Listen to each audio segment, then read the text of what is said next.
kunagi sai 1. aprilliks tehtud üks graafik ja nii-öelda ka avaldamine siis, et kui jäätishinnad tõusevad, siis ikkagi naisterahvad saavad oma esimese lapse oluliselt hiljem kui nii-öelda varasemalt.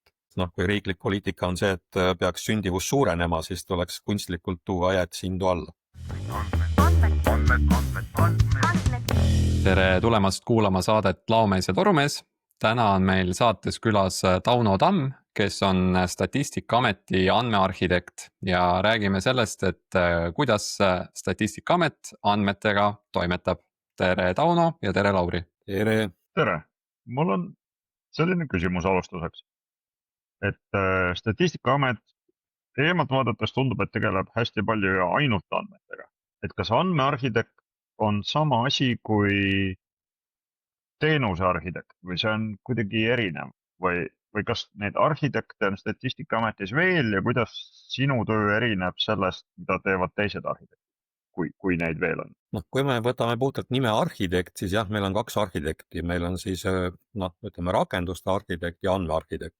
Aga eks see nimetus on siuke suhteline mõiste, et eesti keel on üldse suhteliselt piiratud oma IT-alaste mõistetega, et ma ei saa nüüd kuidagi öelda, et minu töö oleks ainult andmearhitekt ja vaatangi, kas tabelite struktuur on ilus, kena ja tore, vaid tegelikult ka läheb sinna kõik muu, mis sinna andmete ümber käib.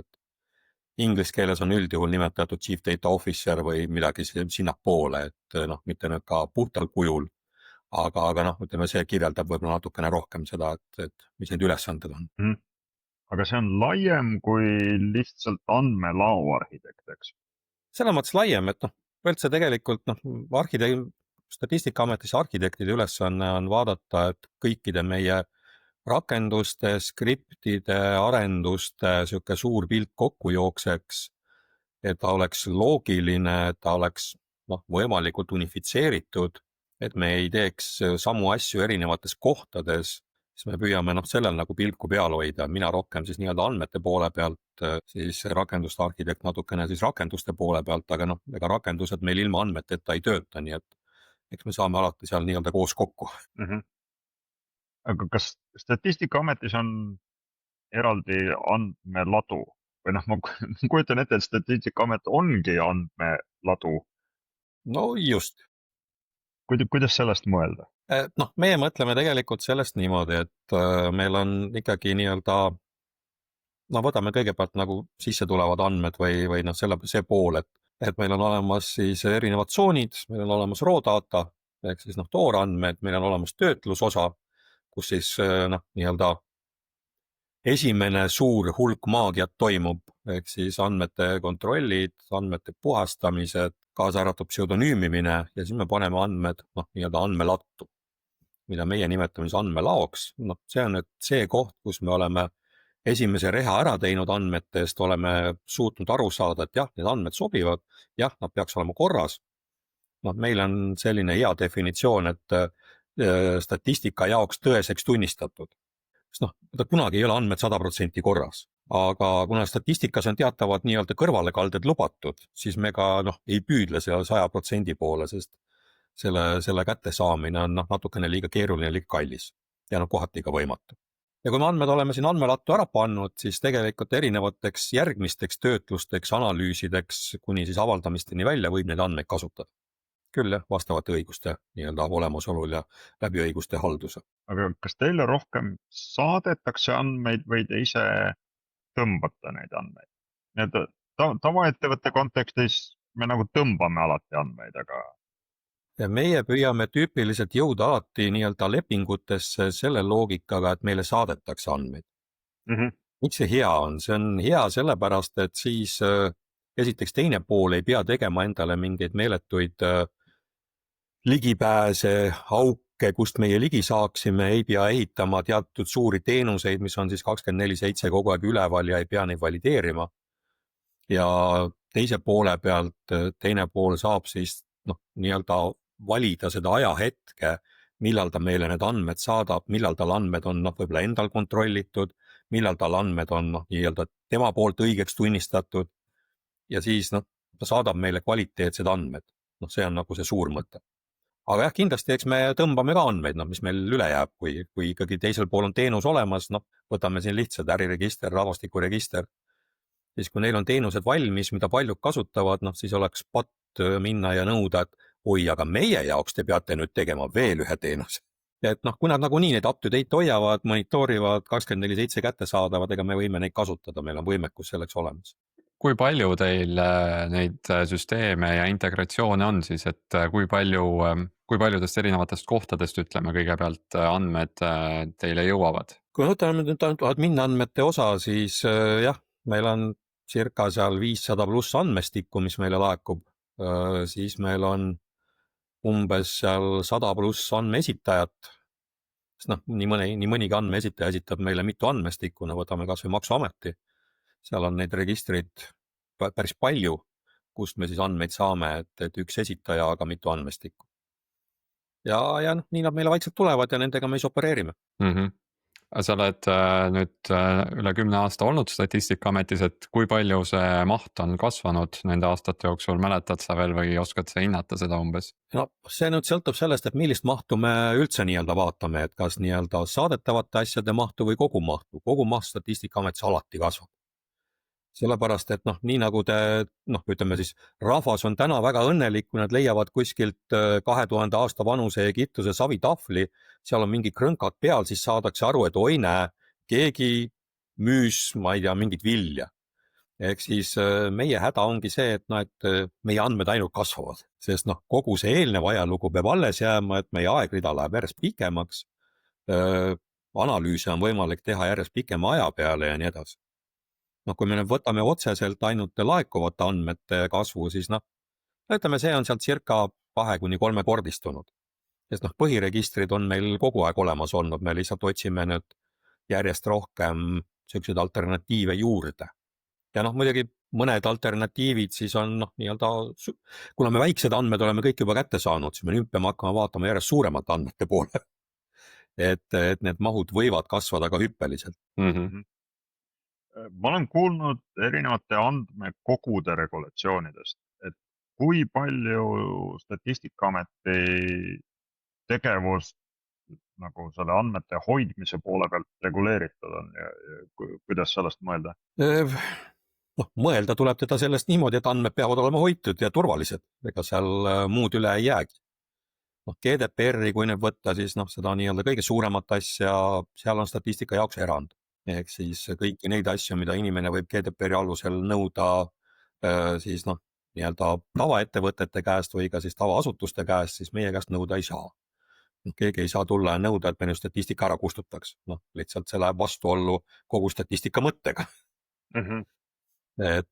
Aga muus osas jah, eks meie ülesanne ongi neid andmeid ikkagi, mis meile usaldatakse, hoida niimoodi, et nad meie juurest ei lekiks. Ja teistpidi siis meie tööd reguleerib statistikaseadus, mis kehtestab ka statistilise konfidentsiaalsuse nõude, ehk siis see, mis me välja anname, peab siis olema selle nõudega üldjuhul kaetud, kui ei ole tehtud erikokkulepe. Okei. Statistikaseadus on meil olemas? On. Okei. Seal on huvitavaid punkte ka, aga las see olla. No ma tulin Omnivasse tööle, sest ma sain teada, et meil on postiseadus olemas. On. Jep. Lihtsalt keegi ei ole lugenud peale Omniva töötajate. Ma olen nüüd Omniva töötaja, ma lugesin. Just. Teile sisse tulevad põhimõtteliselt kõik toorandmed, on see õige arusaam või? Ütleme, meie mõistes on nad toorandmed. Me ei ütle alati, et meile tulevad need tõesti kõige madalama taseme andmed, meile võivad tulla ka andmed, mis on juba mingil määral agregeeritud, meile võivad tulla andmed, mis on täiesti meie päringu peale juba valmis töödeldud. See nüüd sõltub sellest, et kui me räägime riiklikest registritest, siis jah, tüüpiliselt me saame toorandmed. Sellepärast jällegi ei ole mõtet hakata teisi registreid koormama selle tööga, et meie jaoks täpselt neid ette valmistada. Me saame sellega üldjuhul ise hakkama. Muidugi koostöös registriga, sest mõnede registrite andmetest arusaamine või nende eripärade ja arvesse võtmine on pisut keeruline. Aga siiamaani saame hakkama. Aga teilt välja sisuliselt lähevad ainult agregeeritud andmed, vist on see nii või? Just. Ehk siis seesama statistikaseadus ja seesama statistiline konfidentsiaalsus või statistilise konfidentsiaalsuse nõuded.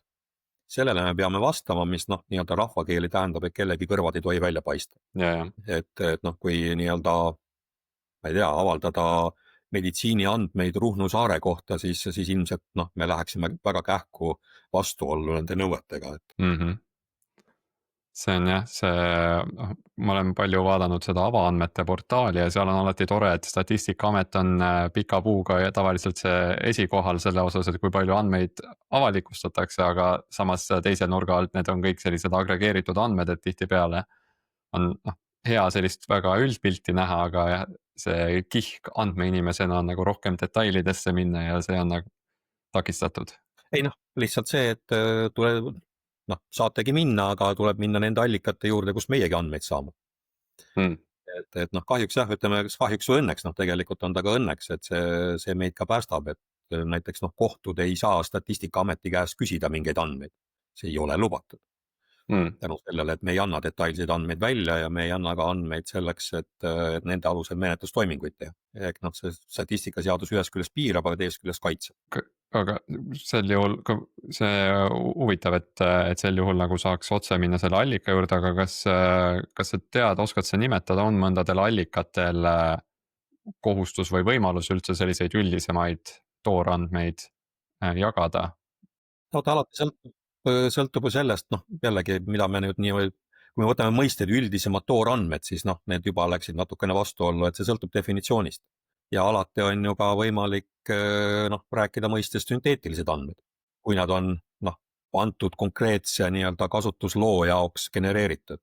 Et noh, iseenesest ma ei ole nüüd kõige suurem sünteetiliste andmete fänn, kui me räägime üldiselt sünteetiliste andmete sellest, et noh, et kogu asja dubleerida ja viia sünteetilistele andmetele, siis noh, lõpptulemus on kas ebatäpne või siis on ikkagi kõik äratuntavad, noh, mitte kõik, vaid noh, mingi hulk inimesi äratuntavad või ka asutusi, et noh, see on nagu see häda. Aga kui on mingi kitsam asi, siis kindlasti on võimalik sünteetilisi andmeid nii-öelda päris andmete põhjal genereerida, nii et neid tegelikult saab kasutada. Kas teist allavoolu on ka kedagi, kellele teie saadate andmeid? Noh, see nüüd sõltubki, kas allavoolu või ülesvoolu, et noh, et meie kõige suurem andmete tarbija on Eurostat. Ehk siis meie saadame enda andmeid väga palju Euroopasse või noh, ütleme nii, et enamuse circa 95% meie andmetest lähevadki noh, lõpuks Euroopasse. Seal vahel on siis nii-öelda te töötate neid niimoodi, nagu Eurostat soovib neid saada ja siis saadate, eks? Just. Okay. Ma olen mitu aastat Facebookis Eurostati jälginud ja nad vahepeal postitavad ikka nagu päris huvitavaid asju nagu üle Euroopa riikide. No see ongi see, kui sa need kõik setid jälle kätte saad, siis noh, tulevad sealt huvitavad asjad välja ja kui need kokku panna. Ja noh, ütleme, kui ma nüüd protsendiga väga mööda ei pane, siis circa noh, 95% meie andmetest, mida me noh, nii-öelda peame koguma, ma mõtlen nüüd niis küsimustike andmeid, on kaetud Euroopa erinevate nõuetega, ehk siis noh, me täidamegi seda ülesannet. Lisaks siis veel mingi hulk Eesti riigi erinõudeid, noh, üldjuhul Eesti riigil on neid samu andmeid vaja, mida on ka Euroopal vaja, aga siis mõningad noh, nii-öelda lisaandmed veel juurde. Palju see aja jooksul muutub? Sisuliselt statistikatööd Eurostati poole peal muutuvad pea iga aasta. Ehk siis see on nagu üks selline halb asi, kui me räägime statistilistest küsimustikest, siis tänu sellele, et Eurostati nõuded muutuvad pea iga aasta küsimustikud, mis tähendab seda, et andmeesitajatel, näiteks noh, ettevõtetel on väga raske Statistikaameti pihta teha mingit sellist spetsialiseeritud andmeedastust, sest noh, iga aasta on vaja midagi uut moodi. See on nagu see, miks me praegu üritame siis riigi poole peal nagu seda andmepõhist aruandlust kuidagi nagu käima saada ja juurduma saada, aga noh, on pisut vaevaline. Ehk siis noh, selle taust oli siis see, et finantsinfosüsteemid, noh, ja ka muud infosüsteemid, aga lihtsalt finantsinfosüsteemid on võib-olla kõige siuksed universaalsemad, et minnagi nii-öelda algandmete peale. Ostuarve on ostuarve, müügiarve on müügiarve, personali, ütleme siis palga väljamakse on palga väljamakse ja me siis ise genereerime nendele küsimustikele vastavad töötlused. et sellisel juhul ettevõtted ei pea meile iga küsimustiku jaoks asju erinevalt kokku liitma, vaid see erinev kokkuliitmine tuleb meie juurde. ja see oleks siis ütleme nii-öelda see raamatupidamistarkvara pealt, et näiteks need Directod ja Erplid ja mis muud Just, on, et okei. see eeldab seda, et me peame välja töötama vastava taksonoomia, eks erinevad klassifikaatorid, me peame erinevatesse kohtadesse nad siis raamatupidamistarkvarades nii-öelda istutama, juurutama.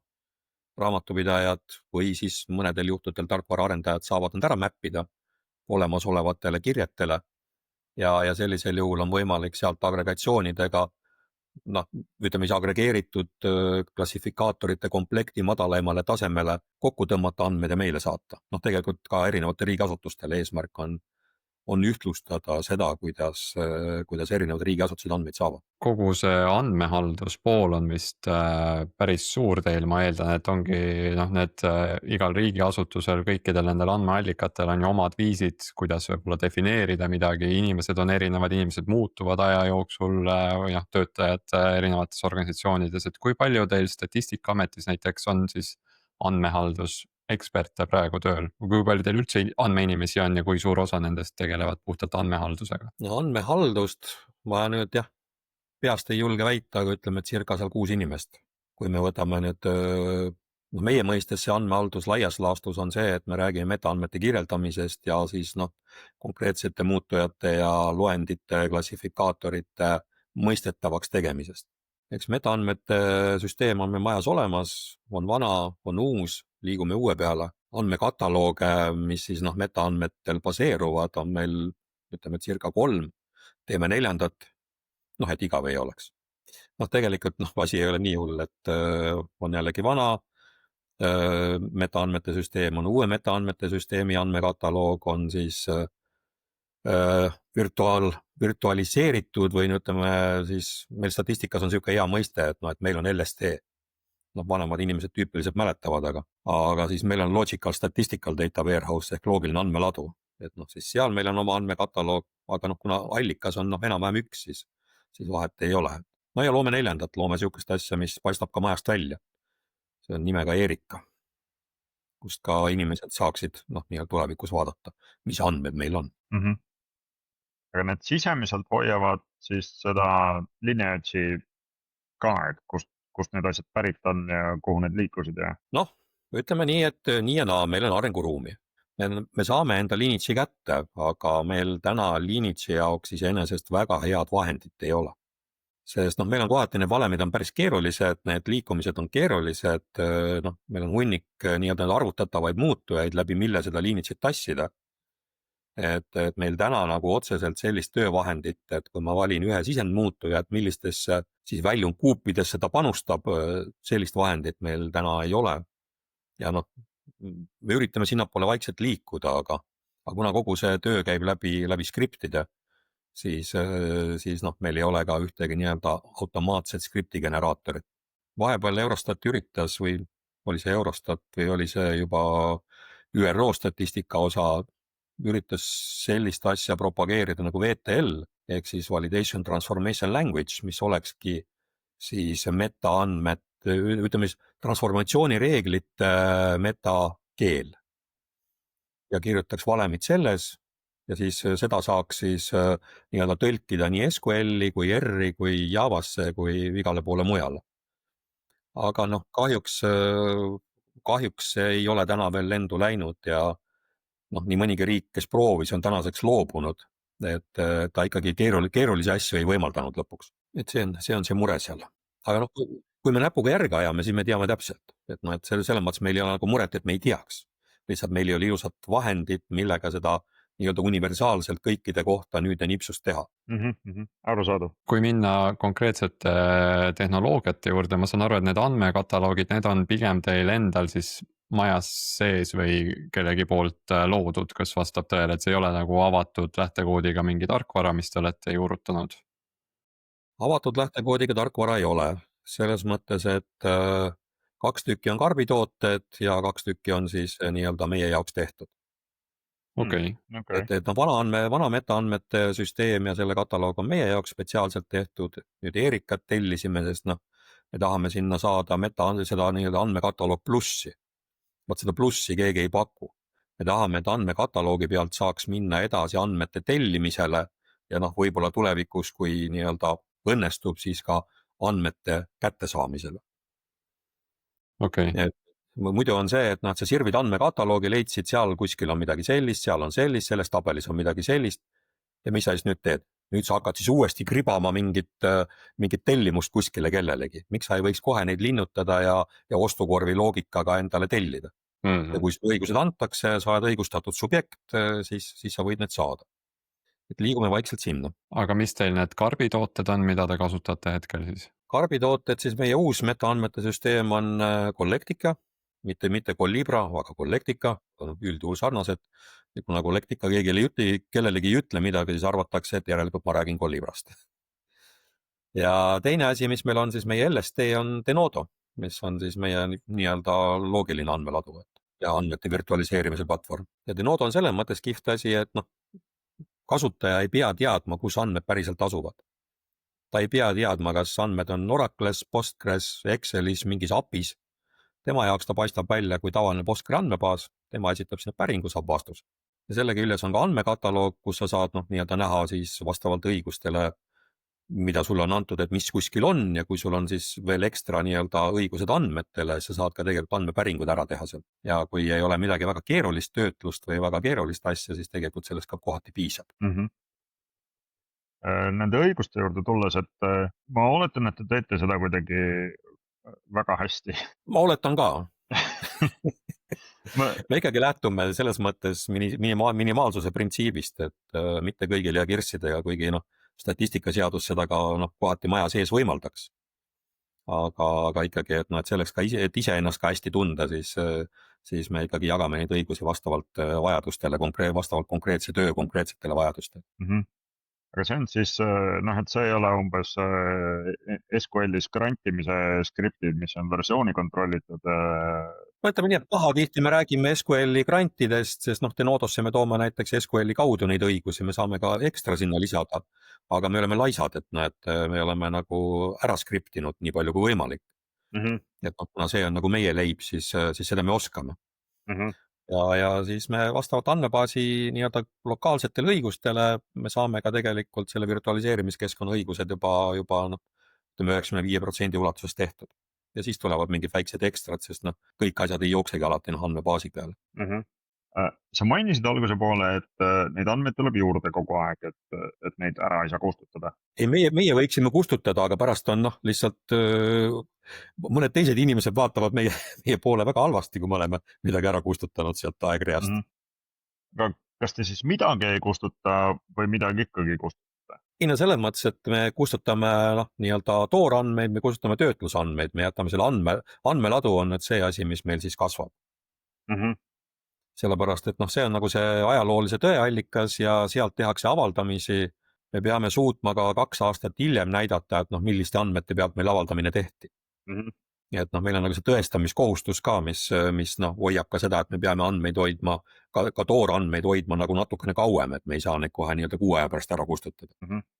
Aga ma mõtlen seda, ma olen mõelnud seda varem ja siin Omnivas on samamoodi, et seda nagu täiesti korrektselt teha, siis sa peaks umbes nagu iga andme välja kohta olema nagu metaandmed selle kohta, et mille alusel sa seda hoiad ja millal ta nagu ära kustuma peaks. Aga ma kujutan ette, et reaalsuses nagu päris selliselt ei ole realiseeritav, aga ma nüüd küsin sinu käest, et kuidas te seda teete, sellepärast, et ma arvan, et te teete seda väga hästi. Ei, kindlasti ta on realiseeritav. Küsimus on selles, et kas sellel nii-öelda energial, mis sa sinna realisatsiooni paned, on nagu mõte. Meie puhul kindlasti üksikute andmeväljade tasemel seda hallata, seal ei ole mingit mõtet, sest me saame sisse ju nii-öelda terve andmeseti. Me saame näiteks, ma ei tea, 100 veergu, eks ole, miks me peaksime neid ükshaaval haldama. Ei ole mõtet. Et kui selle perioodi sealt asutusest tulnud andmestik meil enam nii-öelda algandmetena vajalik ei ole, siis me lihtsalt kustutame terve selle andmestiku, mitte 3 andmevälja. Et see nagu ei anna meile midagi, et pigem on see, et meie lähtume täna lihtsalt võtame mingi ajalise piiri sinna ja ongi kõik. Meil on väga üksikud andmesetid, mida me haldame eraldi, mis me oleme spetsiaalselt saanud mingisuguse kas tellimustöö jaoks, mingisuguse spetsiaalse lepingulise tähtajaga. No vot siis me paneme selle tähtaja endale sinna nii-öelda juurde ja tegeleme vastavalt sellele. Aga noh, tüüpiliselt meil nagu noh, ütleme see ei ole nii kriitiline. Aga selle tähtaja, kui sa ütled, et sa paned tähtaja sinna juurde, kas see tähendab seda, et see on metaandmetena defineeritud selle andmekogu kohta või kuidas sa nagu füüsiliselt teed seda, kuhu sa paned selle juurde? Me enda majas räägime siuksest asjast, noh, kui me räägime andmete poole peal, siis me räägime andmete versioonidest ja andmete versiooniseerimisest. Iga andmehõivega meil on olemas versioonitabel. Me paneme tegelikult sinna. Okay. Sellepärast, et noh, jällegi, nagu ma ütlesin, ega me oleme laisad. Me suudame selle tabeli peale kirjutada skripti, et noh, et kui see kuupäev kukub, siis selle numbriga versioon võid teha delete. Ja noh, sellisel juhul see automaatika töötab ilma, et noh, me peaksime nagu võimlema seal igapäevaselt. Okay. Et vahest noh, laiskus on siuke hea asi, et algus näed natukene rohkem vaeva, aga pärast saad olla laisem. Ma mõtlen, mul selles mõttes, et ma ei saa nagu, või noh, ma saan andmekogumeid, aga ma saan, ütleme, ka kord päevas impordime midagi. Ja kas siis tegelikult see granulaarsus on natukene teistsugune, et ma tahaks öelda, et ma sellest tabelist kustutan ära kõik asjad, mis on rohkem kui 6 kuud vanad näiteks. Aga see iseenesest on nagu reegel ja siis ma peaks selle reegli kuskile maha kirjutama või kuskile skripti sisse kirjutama. Just. No sa võid seda reeglit hoida ka dünaamiliselt eraldi tabelis, mille pihta sa saad dünaamilise skripti kirjutada. Ja sellisel juhul sa saad erinevate settide puhul hoida täiesti erinevat reeglit. Või noh, erinevat nii-öelda seda päevade arvu või kuude arvu või noh, mida iganes. Kas seda esineb ka, et teil nii-öelda, noh, et te saate toorandmeid ja siis te töötlete neid ja panete andmelattu, et kas aeg-ajalt juhtub ka seda, et kuulge, me mõtlesime uue asja välja, meil oleks nüüd vaja viimase 20 aasta kohta see välja arvutada ja selleks on vaja viimase 20 aasta toorandmeid, kuna seda infot meil eksisteeri sellise täpsusega? No ütleme, meil seda muret ei ole, sellepärast, et meie andmeladu on ikkagi toorandmete tasandil, aga puhastatud, kontrollitud, pseudonüümitud toorandmed. Et me seal ei ole veel otseselt nii-öelda meie tehtud agregatsioone. Ka neid on seal. Okay, selge. Me töötleme andmeid nii-öelda spiraali kujul. Et meie mõistes on seal siis, ütleme siis seesama toorandmed, töötlusandmed ja siis andmeladu. Nüüd me võtame andmelaost uuesti toorandmeteks järgmises kihis, laseme uuesti töötlus, paneme järgmise kihi nii-öelda teise kohta andmelaos. Ja lähtuvalt sellest, nii et meil on, tegelikult meil on toorandmed andmelaos olemas, lihtsalt nad ei ole see toorandmed, mis meile saadeti, vaid nad on toorandmete lähedased andmed, kus me oleme vajadusel teinud mingeid imputeerimisi, mingeid automaatparandusi, andmekontrolle, ühtlustanud loendeid. Võtame lihtsalt väga labase näite, mida me üldjuhul enda juures ei tee, aga et oleks lihtsalt mõistetav, on nii-öelda sugu, et kas ta on M ja N, kas ta on F ja M, kas ta on mees ja naine, kas ta on 0 ja 1. Sisendandmetes meil on hunnikus erinevaid variante võib-olla ühe sama asja kohta, siis me püüame seda nagu standardiseerida. Selleks, et edasine kasutamine maja sees oleks maksimaalselt mugav. Arusaadav. Kuidas te neid transformatsioone tehnilise poole pealt teete, et on teil mingisugused, kas teil jooksevadki SQL skriptid või teil kasutate mingisuguseid transformatsiooni tööriistu? Kuidas see pool on lahendatud? Meil on tüüpiliselt meil on nii-öelda 2 ETL-i laadset toodet, üks on karbitoode ja teine on siis puhtalt meie jaoks kunagi progetud, suhteliselt vana toode juba, aga hoitud siis up to date, et jah, SQL-i skriptid on meie leib, seda me oskame. Ja erinevate sammudega siis nii-öelda. Okay. Jällegi puhtalt lihtsalt huvi pärast, mis see karbitoode on? Karbitoode on selline asi nagu Hulft. Ta on Saison gruppi kuuluv jaapanlaste toode, lihtsalt hinnad-kvaliteedi suhe oli paigas. Otsisime väikest vidinat, mis väga palju ei maksaks, aga millel oleks nagu tootja tugi, et kui siin ennem käis läbi vahepeal nii-öelda open source, siis open source on kihvt asi, aga kui me peame statistikaga suutma nagu päriselt vastutada ja ka siis, kui midagi juhtub, me peame ikkagi tähtajaks midagi avaldama, siis päris open source idega production line'i peale või tootmisliini peale me ei julge minna. aga nüüd lisaks sellele, et teil on need SQL, kus see SQL andmeladu, kas te ka peamiselt sealjuures kasutate, millist seda SQL-i lahendust teil on Postgres mingil määral vist kasutusel, ma sain aru või? Postgressi meil on natuke, ütleme nii, et meie peamine asi on Oracle peal ja täna on ta Exadata. Okay. No see on see, mida nii-öelda Remit või Rahandusministeeriumi IT-asutus meile pakub. Meil oli vahepeal plaan liikuda Oracle'st Postgresse, aga siis tuli Exadata oluliselt odavama hinna ja oluliselt paremate tingimustega, et siis jälle kadus motivatsioon ära või ütleme, põhjus kadus ära. Et ega see Postgre ka tasuta ei tule, et see, et me saame seal mingid asjad nagu tasuta, aga kui me tahame ikkagi päriselt, et meil oleks seal tugi taga, et meil kõik nii-öelda haldusvahendid oleks võimalikult mugavad ja üle kõikide serverite administreeritavad ja nii edasi, siis ta läheb ka päris kalliks, et ega ta ilma rahata kätte ei tule, nii et siis see hinnavahe oli nagu suhteliselt väike juba, et ei tasunud enam ära. Aga jah, meil on kasutame mõlemad platvormi ja siis nipet-näpet seal veel, aga need on nagu põhilised. Aga need andmed liiguvad sealt andmelaost edasi siis analüüsiks, kas seal on mingisugused visualiseerimistööriistad, mis teil on kasutusel, sa enne mainisid R-i. Just. Me oleme, vanasti me kasutasime SAS-i, aga tänaseks me oleme R-ile puhtalt üle liikunud, et see oli puht nii-öelda majanduslik kalkulatsioon. Ja R-il on oma, täna ta ei ole isegi mitte R, täna ta on Posit, ehk siis uue nimega ja Positi keskkond, kus me siis toimetame. R-skriptid vanas mõistes ja seal on ka teatavad visualiseerimisvahendid juba olemas. Kas ja kui palju te masinäppelahendusi praegu kasutate, on see üldse teemaks? Kõik huvitavad asjad on teemaks. Lihtsalt probleem on selles, et kuna statistika tootmine peab olema tõestatav ja peab olema korratav, peab olema ka korratav 2 aastat tagasi samade andmete pealt peame saama sama tulemuse, siis masinõppe kahjuks ei ole korratav pahatihti. Aga ei, me selles mõttes seal, kus saame, seal natukene mängime ja katsetame, mida me siin nüüd plaanime teha, meil tuleb leibkonna eelarveuuring, me saame sealt siis eeldatavalt, meil on võimalus, et inimesed ei kirjuta meile käsitsi seda, mida nad siis on seal oma eelarvega teinud, vaid saadavad meile tšekid failide kujul või ka arved. Siis me digiteerime neid me küll digiteerime välise partneriga, aga ega see, kui me digiteeritult saame mingi teksti tagasi, siis sellest on vähe abi. Selleks, et nüüd sealt statistikat toota, peame me suutma seda teksti klassifitseerida ja jagada ta siis vastavalt meie nii-öelda nõuetele, meie vaates seal on siis selline klassifikaator nagu Koikop, mis on rahvusvaheline ja me peame nüüd need tekstid, mis on tšekkide peal, suutma viia nüüd sellele Koikopile vastavusse Koikopi koodideks.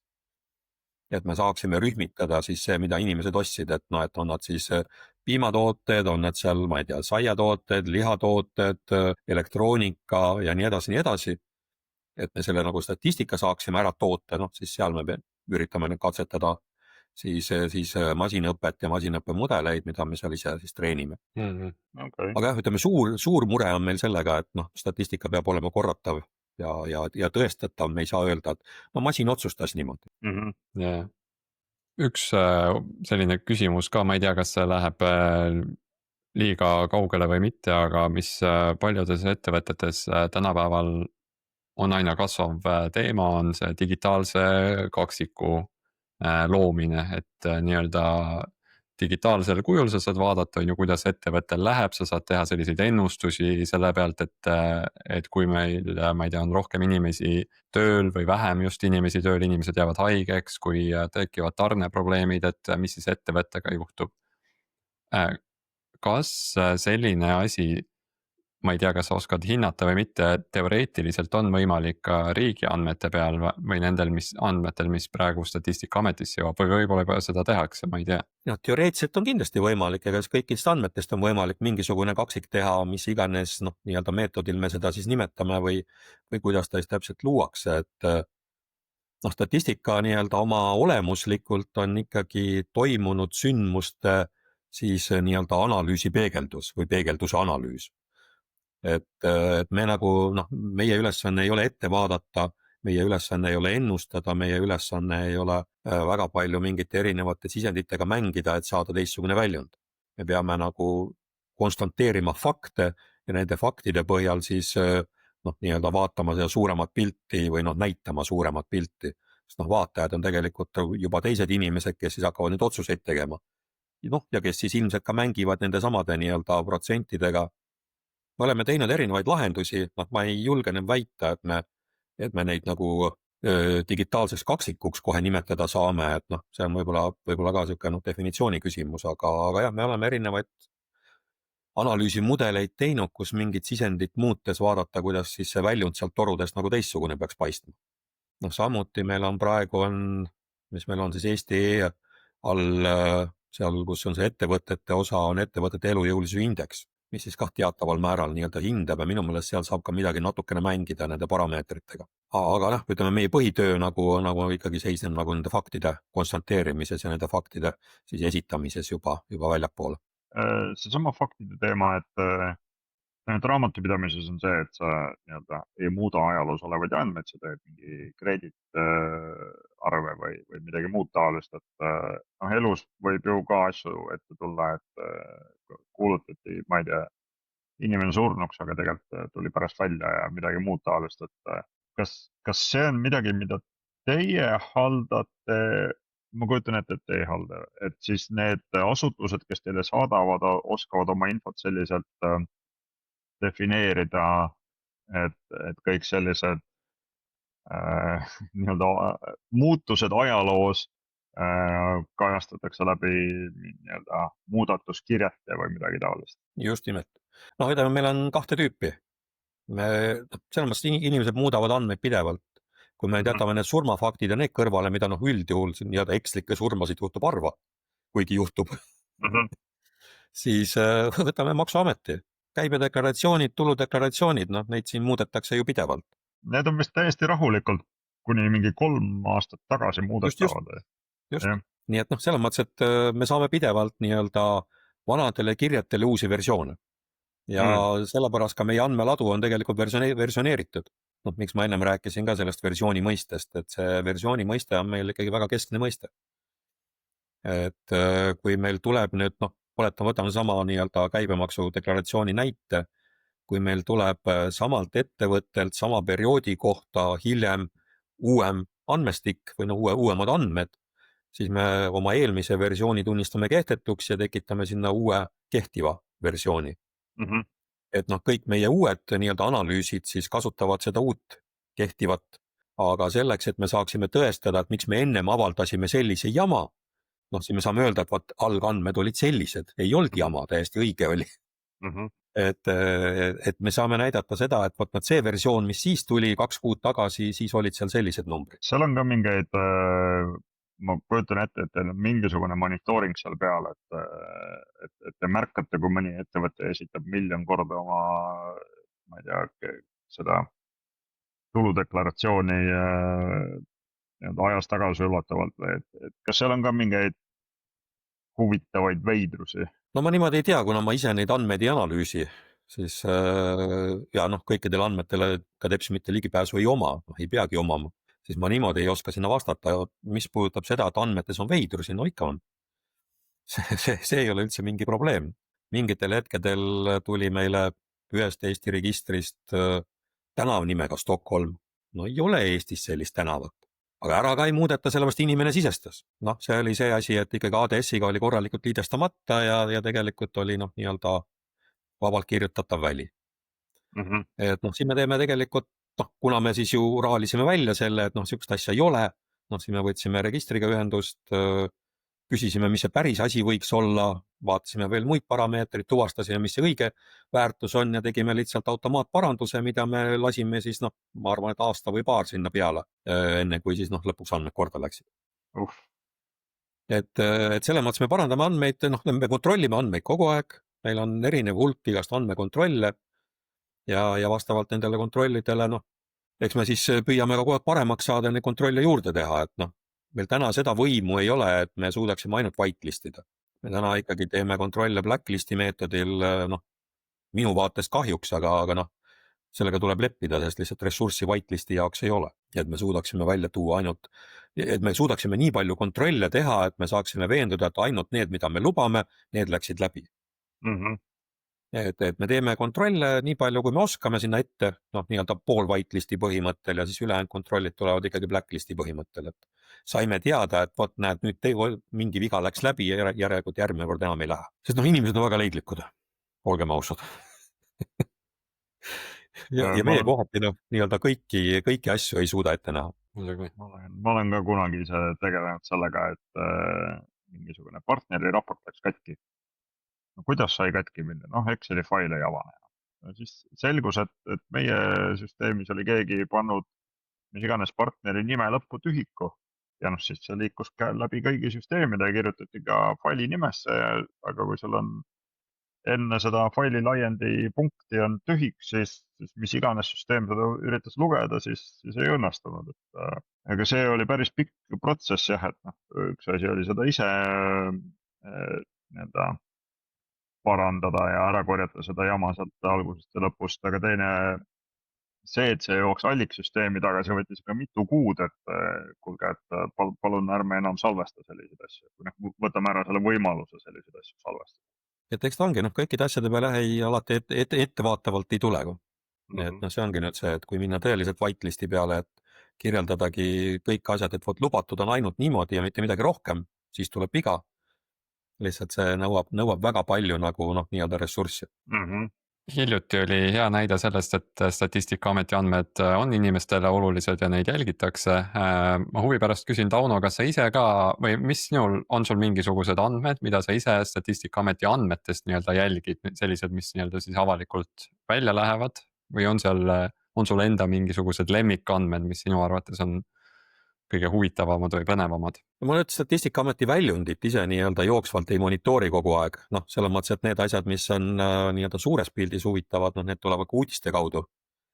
Sellepärast, et ega noh, meil siis majas sees ka, ega meil, kui on avaldamine, siis avaldamine on sellel päeval, ega me 2 päeva ennem nendest väga palju maja sees ei räägi. No, seda teavad ikkagi ainult need konkreetsed statistikud, kes selle konkreetse tööga tegelevad. No, nemad lihtsalt peavad seda teadma.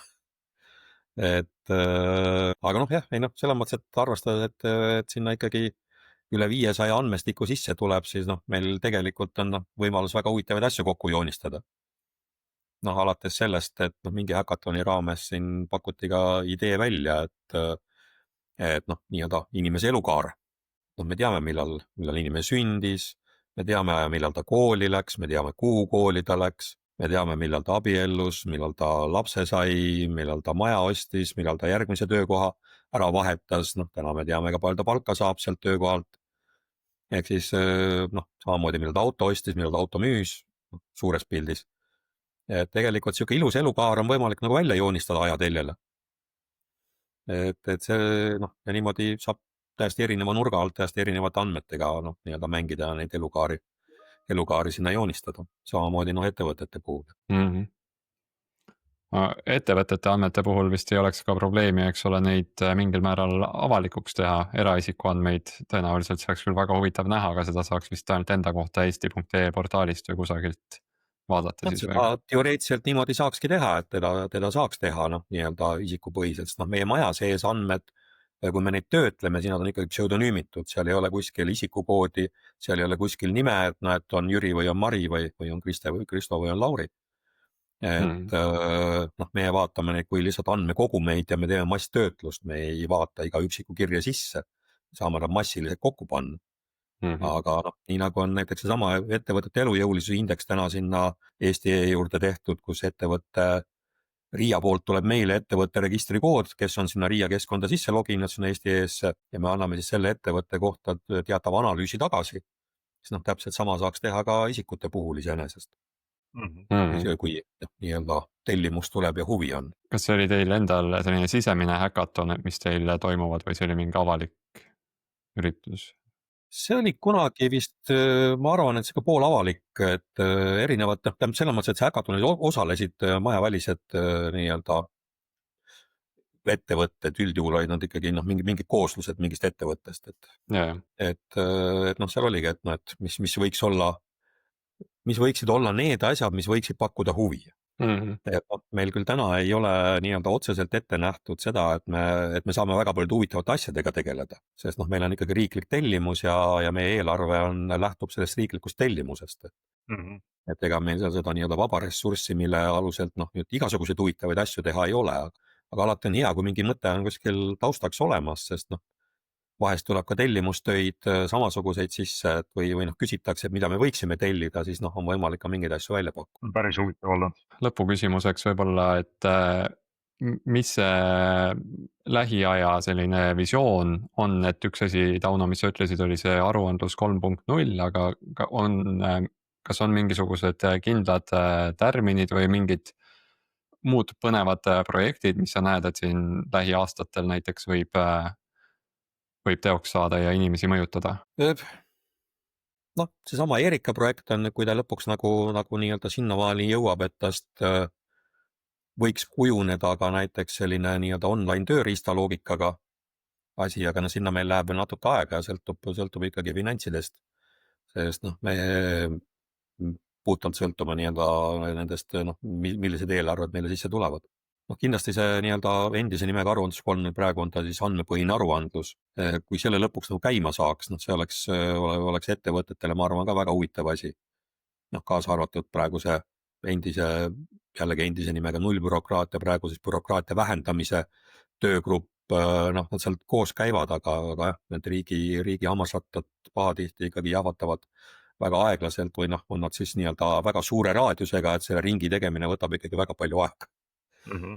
Et muus osas statistika tootmine on väga igav, et ega meil väga palju mänguruumi ei ole, me peame teatud numbreid koguma, teatud analüüse tegema, teatud väljundeid välja andma, et me kindlasti ei saa olla selline kiiresti töötav innovatsioonilabor, mida me küll selles mõttes tahaksime, aga see ei ole meie ülesanne täna riiklikult. Et me peame täitma kõigepealt ära selle tellimuse, mis meile tegelikult ette seatud on.